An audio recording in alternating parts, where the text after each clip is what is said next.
మామూలుగా ఉండదు భయ్య, చాలా అంటే చాలా బాగుంటుంది, వండర్ఫుల్. నిజంగా చూస్తున్నాయా ఆ బుజ్జి కానీ తన ప్రభాస్ అనే యాక్టింగ్ కానీ తన డైలాగ్ కానీ వేరే లెవెల్లో ఉండవుతుంది అనిపిస్తుంది.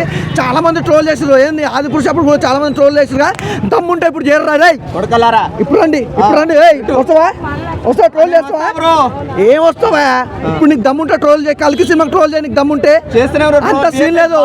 ఏంటి బాగాలేదు, విఎఫ్ఎక్స్ బాగాలేదా? ఎవడన్నా అన్నే పడకవు, సూపర్ డూపర్ అన్న. నిజంగా చెప్తున్నా, సినిమా మరోసారి చరిత్ర సృష్టిస్తుంది. గతంలో చూసుకుంటే బాహుబలి ఎలా ఉంది భయ్యా, వేరే లెవెల్, దానికి మించి ఉంటుంది, సూపర్ డూపర్. అందులో మాత్రం ఏమాత్రం కాంప్రమైజ్ అయితే కావద్దు. ఒకటే చెప్తున్నా భయ్యా, ట్రోల్ చేసేటోళ్ళకి ఇప్పుడు ట్రోల్ చేయండి మీకు దమ్ముంటే. ఎంత యూజ్ చేసుకుని ఎంత మంచి అవుట్పుట్ ఇవ్వాలనేది మేకర్స్ చేతుల్లో ఉంది, డైరెక్టర్ అండ్ మేకర్స్.